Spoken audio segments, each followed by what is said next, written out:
नमस्कार। श्री कृष्ण जन्माष्टमी की आप सभी दर्शकों को बहुत बहुत बधाई और शुभकामनाएं। मैं हूं आपके साथ चुन्नी गजेंद्र सिन्हा और हमारे स्टूडियो में है आचार्य पंडित विनोद चौबे जी। आचार्य जी, बहुत स्वागत है आपका हमारे इस खास कार्यक्रम में। तो ये खास कार्यक्रम श्री कृष्ण जन्माष्टमी पर है और हम इस कार्यक्रम के माध्यम से जानेंगे कि आप सभी दर्शकों को आज के दिन ऐसा क्या कुछ खास करना चाहिए जिससे कि आपका ये जो पूजन अर्चन है वो पूरे जीवन भर फलदायी रहे। आचार्य जी से हम बात करेंगे। आचार्य जी, सबसे पहले सवाल तो हम आपसे यही करना चाहेंगे कि श्री कृष्ण जन्माष्टमी का पर्व है ये, आज के दिन ऐसा क्या खास करना चाहिए या फिर इस पर्व की महत्ता क्या है, और जब श्री कृष्ण का जन्म हुआ था तो वो वर्ष कौन सा था और आज से कितने वर्ष पहले ये जन्मोत्सव पहली बार मनाया गया था? भगवान श्री कृष्ण जन्माष्टमी का जो ये पावन पर्व है जी, चुन्नी गजेंद्र जी, बहुत ही अद्भुत यह अवतार हुआ जी। भगवान श्री कृष्ण का जो यह दशावतार में अथवा 24 अवतारों में से एक जो यह अवतार है जी, यह इसलिए महत्वपूर्ण है क्योंकि श्रीमद् भगवत गीता में स्वयं भगवान श्री कृष्ण कहते हैं, जन्म कर्म च मे दिव्यम, यानी कि जन्म और कर्म मेरा दिव्य है। और जो आपने कहा अपने प्रश्न में कि ऐसा कौन सा पूजा किया जाए जिससे कि जीवन भर शुभता प्रदान करे, तो इसी श्लोक में आगे कहा गया कि जीवन भर अर्थात व्यक्ति को धर्म, अर्थ, काम और मोक्ष, ये चार जो है पुरुषार्थ के लिए व्यक्ति कार्य करता है अथवा उसका जीवन इसी के लिए रहता है, इसी के लिए आता है व्यक्ति मनुष्य के रूप में। तो जो मोक्ष की जो प्राप्ति है अथवा भगवान श्री कृष्ण की शरणागति, ये जो है इस भगवान श्री कृष्ण की भक्ति करने से होता है। और भक्ति करने के लिए एक बड़ा अच्छा आपने कहा कि अवसर श्री कृष्ण जन्माष्टमी का है। तो ये वास्तविक में प्राकृतिक रूप से देखा जाए, आध्यात्मिक रूप से देखा जाए, सामाजिक रूप से देखा जाए, यदि आप कृष्ण को सांस्कृतिक रूप से देखते हैं, यह अत्यंत महत्वपूर्ण अवतार है। क्योंकि भगवान श्री कृष्ण का जन्म भादो के महीने के कृष्ण पक्ष की अष्टमी तिथि को हुआ था और दिन उस समय बुधवार था। नक्षत्र जो है उस समय रोहिणी नक्षत्र था। तो अष्टमी तिथि 15 तिथियों में से मध्य का है। भादो का महीना 12 महीनों में से मध्य का है और बुधवार जो दिन है वह पूरे सप्ताह के दिन का मध्य का दिन है। अर्थात भगवान श्री कृष्ण का जो जन्म है वह मध्यवर्ती स्थितियों को बताता है। एकदम मध्यम परिवार में उनका जन्म हुआ था, किसी बहुत राज परिवार में नहीं हुए, लेकिन उनका जो संघर्ष रहा और सबसे बड़े उस समय के जो राज्य के जो अधिष्ठाता थे भीष्म पितामह, उनके यहाँ पर जो है उनके समक्ष धर्मराज युधिष्ठिर इनकी अग्र पूजा कर रहे हैं। जब महाभारत की जब रणभेर जब वहां पर जब वो, तो कहने का अर्थ यह है कि एक सामान्य परिवार के व्यक्ति एक सामान्य परिवार में विषम परिस्थितियों में जन्म के बाद उसकी अग्र पूजा हो रही है सभी राजाओं के मध्य, ये कोई सामान्य घटना नहीं है। तो जन्म कर्म च मे दिव्यम, और ये घटना कब हुई थी तो मैं आपको बता दूं कि आज के 5150 वर्ष पूर्व भगवान श्री कृष्ण का अवतार हुआ जी।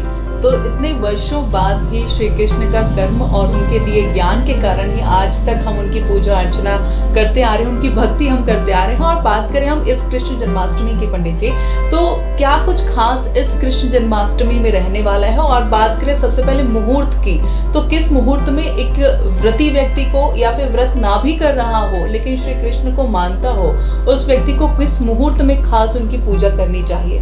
आपका प्रश्न यह बहुत उपयोगी है और आशा करता हूं कि इंडिया जो न्यूज़ के जो दर्शक हैं, लाइव इंडिया, उस सभी इसको जरूर जो है ध्यान से सुनेंगे। सबसे प्रथम बात यह है कि इस जन्माष्टमी को विशेष क्या जी। आप ये देखे होंगे 17 तारीख को शुक्र जी, मैं ज्योतिष के दृष्टिकोण से बताऊंगा कि 17 तारीख को शुक्र कन्या राशि अर्थात जो उसकी नीच की राशि है उस राशि में गोचर किया। रोहिणी नक्षत्र पड़ेगा और उसके साथ अष्टमी तिथि होगी, तो 26 तारीख को ही जी। यह जन्माष्टमी मनाई जाएगी। सूर्य अभी सिंह राशि में चल रहा है जी। इसके साथ साथ में देवगुरु बृहस्पति वृष राशि में है, शनि अपनी मूल त्रिकोण की राशि कुंभ राशि में है जी। तो ये जो सारी जो स्थितियां जो निर्मित हो रही हैं वह एक प्रकार से देखा जाए सम्राट चक्रवर्ती का जो राजयोग उस समय बना था, केवल मात्र यदि शुक्र को निकाल दिया जाए और राहु को निकाल दिया जाए तो लगभग वही स्थितियां निर्मित हो रही। इसलिए बहुत ही महत्वपूर्ण इस बार की जन्माष्टमी है जी। और इस बार की जन्माष्टमी में मैं आपसे पुनः यही बात कहूंगा कि जो भी व्यक्ति जितना हो सके उतना भगवान श्री कृष्ण का सबसे बड़ा पूजा का जो विधि विधान है श्रृंगार जी। श्रृंगार ही क्यों? श्रृंगार इसलिए है क्योंकि भगवान श्री कृष्ण का जो श्रृंगार है वो साक्षात स्वयं राधा जी है जी। जी। जो अच्छे से अच्छे तरीके से श्रृंगार करता है, यदि वो व्रत नहीं रह पाता, दवाइयों को का प्रयोग करता है अथवा किसी प्रकार की और उनको दिक्कत या परेशानियां हैं, तो व्रत रहने वाले तो करें ही, लेकिन जो व्रत नहीं रह पाते हैं वे भी भगवान श्री कृष्ण का आज के दिन अच्छे से श्रृंगार करें, स्तंभ इत्यादि मंडप बना करके और सुवासित उनको करते हुए उनको जो है रात्रि 12 बजे तक, क्योंकि रात्रि 12 बजे उनका अवतार हुआ, तो तब तक वह संकीर्तन करना चाहिए भगवान श्री कृष्ण का, हरे राम राम राम हरे हरे, हरे कृष्णा कृष्णा कृष्णा हरे हरे, इस मंत्र का संकीर्तन करना चाहिए जी। और विशेष पूजा की हम बात करें, पूजा विधि क्या है कि श्री कृष्ण को हम कैसे लुभाएं, किस प्रकार के भोग हम उन्हें चढ़ाएं? देखिए, भगवान श्री कृष्ण को कैसे लुभाएं, यह प्रश्न बड़ा आपका वास्तविक में दिलचस्प है। एक छोटे बच्चे को कैसे लुभाते हैं? बढ़िया मिठाइयाँ खिलाइए, अच्छी अच्छी चीजें उनको आप दीजिए, और जिस प्रकार से आपका अपनापन अपने बच्चे के साथ होता है उसी प्रकार से और उस बच्चे में ईश्वर का निवास होता है। कहा गया है, मीरा जी ने कहा कि जित देखूं तत श्याममयी है, मैं जहाँ भी देखती हूँ, जिस भी स्वरूप को देखती हूँ उसमें भगवान श्री कृष्ण दिखाई देते हैं। उस बाल गोपाल में, इसलिए बाल गोपाल की पूजा होती है क्योंकि बालक जो होता है वह निष्कपट होता है, निश्चल होता है। तो उनको लुभाने के लिए माखन और मिश्री का भोग बिल्कुल लगाना चाहिए। उसके साथ साथ में मैं आपसे जो है एक और विशेष बात कहूँगा, क्योंकि श्री कृष्ण जन्माष्टमी में भगवान श्री कृष्ण का जन्म होगा और अभी मंगल जो है 28 तारीख को, 28 अगस्त जो आने वाला है, उसी समय उनकी लगभग जो है 6 दिन पुराने हुआ रहेगा। तो ये जो दौर है वह मंगल मिथुन राशि में प्रवेश करेंगे। अभी वर्तमान में वह वृष राशि में है, जिस समय जन्म होगा उसमें वृष राशि में रहेंगे। तो धनिया, मंगल जो है धनिया को बड़ा लाइक करते हैं, पसंद करते हैं। तो यदि धनिया का यदि प्रसाद का भोग लगाया जाए पीस करके बढ़िया, जिसको पंजरी कहा जाता है, तो वो बड़ा अत्यंत जो है उनको प्रिय है, उसका जरूर भोग लगाना चाहिए और मोर पंख से उनकी सजावट करना चाहिए। इससे बुध भी जो कन्या राशि यानी कि नीच राशि में गए हैं, जिससे कई राशियां उससे प्रभावित हैं और लगभग वो जो है 26 दिनों तक प्रभावित रहेंगे, तो उससे उनको बड़ा अच्छा निजात मिल जाएगा, भगवान श्री कृष्ण की भक्ति भी प्राप्त होगी। जी, भगवान श्री कृष्ण की भक्ति से प्राप्त होगी। इस प्रकार का श्रृंगार आप करें। और जिस प्रकार से हमारे दर्शक आपको सुन रहे हैं पंडित जी, हम आपसे ये भी जानना चाहेंगे कि राशियों की अगर हम बात करें तो 12 राशियां हैं और 12 राशियों के लिए ये कृष्ण जन्माष्टमी अलग अलग प्रकार से महत्व रखती होगी। जहाँ तक मेरा ख्याल है, घर की कुंडली के हिसाब से उनकी पूजा विधि भी अलग होती है। तो किस प्रकार से मेष राशि से लेकर मीन राशि के जातकों को अलग अलग प्रकार की अगर पूजा विधि है तो उसके बारे में हमें बताएं। ज्योतिष की इतनी बड़ी उपयोगिता है जी। भगवान श्री कृष्ण स्वयं वह एक अच्छे ज्योतिषी है जी। वो जान गए थे कि महाभारत का युद्ध होने वाला है, फिर भी उन्होंने प्रयास किया रुकने के लिए जी। अर्थात काल का ज्ञान भगवान योगेश्वर कृष्ण को है। यदि उस काल के अनुसार उनकी आराधना की जाए, निश्चित रूप से भगवान श्री कृष्ण जो है प्रसन्न होंगे जी। यदि हम बात राशियों की करें तो काल पुरुष को के अंतर्गत जो है 12 राशियों के अपने अलग अलग कार्य हैं। जैसे मान लीजिए मेष राशि से और वृष इत्यादि जो मीन राशि तक 12 जो राशियां हैं, उन राशियों के आधार पर यदि हम भगवान का, चूंकि अलंकार प्रियो कृष्ण है, भगवान श्री कृष्ण को अलंकार प्रिय है, यदि उनकी साज सज्जा में हम राशियों के अनुसार यदि पदार्थों का, वस्तुओं का, द्रव्यों का, यदि आभूषणों का प्रयोग करें, भगवान श्री कृष्ण अत्यधिक प्रसन्न होंगे। जैसे मान लीजिए मैं प्रारंभ करता हूँ मेष से मीन तक कि किस प्रकार के श्रृंगार की सामग्री से भगवान श्री कृष्ण को अभिषिक्त किया जाए ताकि उससे भगवान श्री कृष्ण जो है प्रसन्न हो। जैसे मेष राशि सर्वप्रथम, इस राशि की यह एक अपनी का स्वभाव होता है कि यह बहुत जल्दी किसी को के कहने मात्र से मानते नहीं है जब तक इसको अपने आंखों के सामने नहीं देखते। ये मेष राशि की जो है का स्वभाव होता है, यानी कि प्रत्यक्ष वह देखना चाहता है, कोई भी कार्य उसके आंखों के सामने से गुजरना चाहिए तभी उस पर विश्वास करेगा। और ऐसे लोग यदि भगवान श्री कृष्ण, चूंकि भगवान श्री कृष्ण नीतिज्ञ है, वह बहुत अच्छे रणनीति और राजनीति के बड़े अच्छे ज्ञाता है, सिर्फ महाभारत पढ़िएगा तो उनको अगर यदि चाहे जिनकी राशि मेष हो अथवा वृश्चिक राशि हो, दोनों राशि का स्वामी मंगल है। मैं पुनः वही कहूंगा कि इनको यदि धनिया का भोग लगा, पंजीरी वाला यदि भोग लगाया जाए, इसके साथ साथ में लाल वस्त्र से और मुकुट में थोड़ी सी यदि माणिक वाले जो माणिक जो लगा होता है, यदि वो वाला मुकुट चढ़ा दिया जाए तो निश्चित रूप से भगवान श्री कृष्ण अत्यंत जो है प्रिय होते हैं। और लाल फल को जरूर चढ़ाना चाहिए। ये मेष और वृश्चिक राशि दो राशियों के लिए।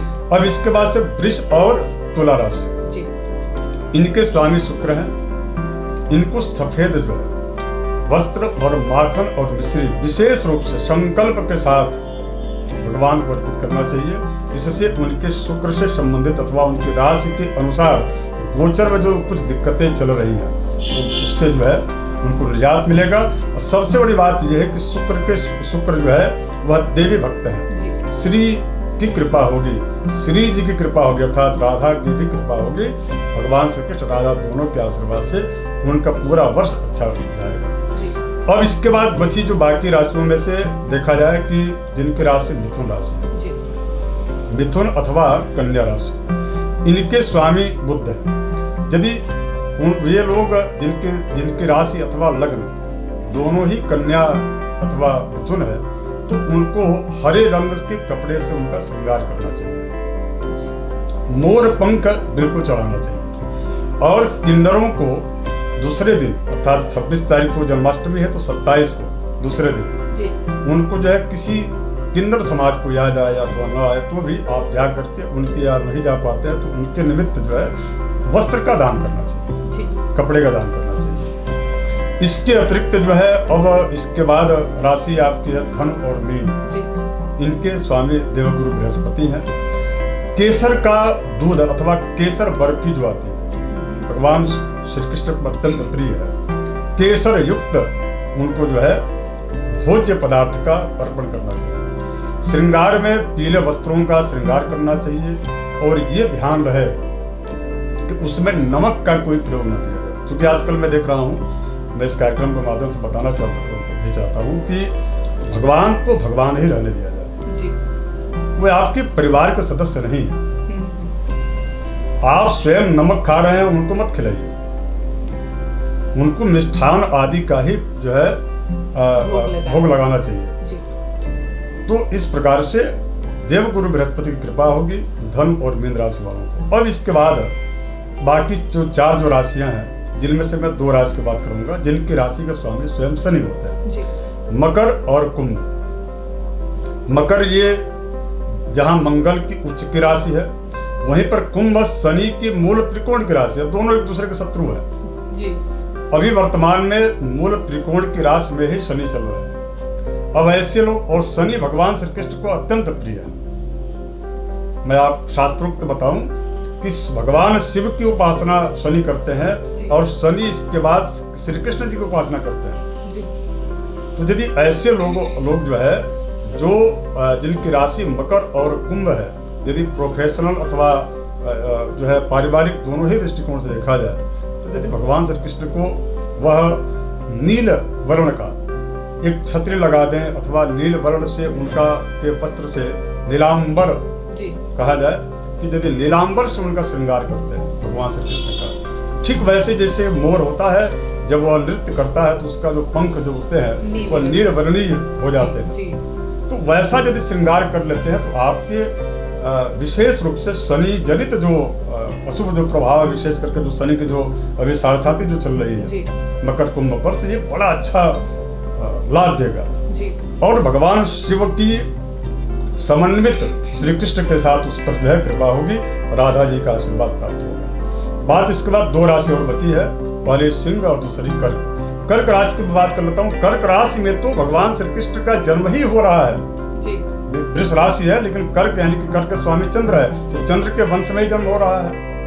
तो यदि ऐसे लोग जो है चंद्र के लिए विशेष करके चांदी के पात्र में भगवान शिव की उपासना ताम्र पात्र में करनी चाहिए, भगवान विष्णु की उपासना पीतल के पात्र में करना चाहिए। लेकिन यदि इस समय भगवान श्री कृष्ण की उपासना यदि चांदी के पात्र में की जाए अथवा चांदी के जो है सिंहासन अथवा उनके जो पालना है उसमें चांदी का प्रयोग किया जाए, चांदी के सिक्के चढ़ाए जाए, चांदी के सिक्के को जल में डुबो करके उस जल से यदि उनका अभिषेक किया जाए दूध के साथ, भगवान श्री कृष्ण अत्यंत प्रसन्न होंगे। सिंह राशि जो एक लास्ट की जो राशि है, इसके स्वामी सूर्य है। और जब भी भगवान श्री कृष्ण का जन्माष्टमी आता है तो लगभग देखा गया पिछले 82 वर्षों से मैं देख रहा हूँ, इसलिए इसको ये कहा जा सकता है कि 82 वर्ष के बाद एक अद्भुत यह संयोग बना है कि जब रोहिणी नक्षत्र में तो चंद्र है ही, लेकिन सिंह राशि में भी सूर्य गोचर कर रहे हैं और उसके बाद वह उधर मूल त्रिकोण में शनि, तो ये बड़ा अद्भुत संयोग है। अब इस समय यदि सिंह राशि वाले जो जातक हैं, जो भी दर्शक हैं, वे अगर यदि भगवान श्री कृष्ण को चरण पादुका का दान करते हैं और विशेष करके आजकल चूंकि स्वर्ण का यदि संभव हो तो स्वर्ण का, नहीं तो स्वर्ण अंकित जो है अक्षरों से भगवान श्री कृष्ण का नाम लिखा जाए, वो भी नहीं हो पाता, तो आप पान के पत्ते पर ओम श्री कृष्णाय नमः यह लिख करके और उनको एक माला बना करके उसको आप चढ़ा दीजिए, इससे भी भगवान प्रसन्न होंगे। कृष्ण की जो गायत्री है उसके मंत्र का जप कीजिए, तो सिंह राशि वालों के लिए अत्यंत जो है शुभप्रद होगा और उनको भगवान श्री कृष्ण की भक्ति मिलेगी और जो आपने कहा मोक्ष की प्राप्ति होगी। क्योंकि भगवान श्री कृष्ण की भक्ति केवल मात्र आपके आधुनिक और ये भौतिक जीवन में सुख सुविधा ही नहीं बल्कि आध्यात्मिकता के रूप में मोक्ष की प्राप्ति भी दिलाता है। जी। तो ये तो रही पंडित जी 12 राशियों के बारे में आपने विस्तार से बताया कि कैसे श्री कृष्ण का श्रृंगार करना चाहिए और साथ ही उनकी पूजा अर्चना में क्या कुछ भोग उन्हें लगाना चाहिए जिससे कि आपको काफी लाभ मिल सकेगा, आपको आपकी भक्ति मिल सकेगी। पंडित जी ये तो रही बात 12 राशियों की, लेकिन जब हम बात करते हैं शास्त्रों की तो शास्त्रों में हमारे दान और मंत्रों का बहुत महत्व है। इस कृष्ण जन्माष्टमी कौन से मंत्र का जाप करें और कौन से वस्तुओं का दान करें जिससे कि हमें ये जन्माष्टमी और ज्यादा अच्छे फल हमें मिल सके? देखिए जन्माष्टमी में भगवान श्री कृष्ण का जन्म हुआ जी। जिस समय जन्म हो रहा है उस समय जेल में नारद इत्यादि जितने ऋषि महर्षि हैं, देवगण है, सब जाकर उनको प्रार्थना कर रहे हैं जी। और उस समय उनको जो है तमत भुतम बालकम भुजक्षणम इस प्रकार का चतुर्भुजम शंख गदायुधायुधम इस प्रकार का जो है वो स्तुति कर रहे हैं जी। ये स्वरूप उनका भगवान श्री कृष्ण का है। उनको दान क्या करना चाहिए? तो चंद्र जो ग्रह है, जब भगवान श्री कृष्ण का विष्णु के रूप रामावतार जब हुआ सूर्य वंश में, तो चंद्र ने कहा था कि प्रभु मुझसे क्या त्रुटि हो गई, इसलिए भगवान श्री कृष्ण को मध्य रात्रि में चंद्र के उपस्थिति में, और रोहिणी नक्षत्र में चंद्र जब रहते हैं तो वह वृष राशि होती है, उसमें उच्च के चंद्र होते हैं जी। तो उस समय उनका जन्म हुआ। तो यदि दान की बात की जाए तो दान के लिए, दान में चूंकि स्वार्थ निहित है, दान व्यक्ति इसलिए करता है कि मुझे उसका लाभ मिले, पूजा व्यक्ति इसलिए करता है कि वह निस्वार्थ भाव से मुझे भक्ति मिले। जो स्वार्थ भाव से करते हैं उनकी बात अलग है, लेकिन निस्वार्थ भाव से प्राय लोग करते हैं भगवान श्री कृष्ण की भक्ति। तो दान के लिए जो है इसी में कहा गया कि भगवान श्री कृष्ण के जन्माष्टमी के दिन दान विशेष रूप से शंख में जल भर के दोनों घुटने को आप जमीन में गिराइए।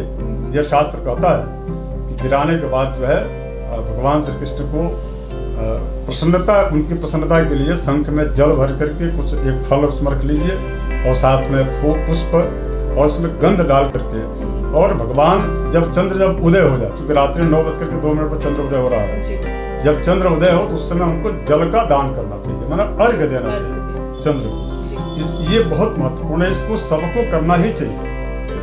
जो व्रत है उन्हें भी करना चाहिए, जो नहीं व्रत है उन्हें भी करना चाहिए। जो आपने कहा कि जो व्रत में है वो भी करें, जो व्रत में नहीं है वो भी करें। जो व्रत में नहीं है, जिनकी किसी समस्या है या फिर वो नहीं करना चाहते, उनकी तो अपनी इच्छा, लेकिन जब व्रतियों की हम बात करें तो उनके लिए क्या कुछ नियम है इस जन्माष्टमी में?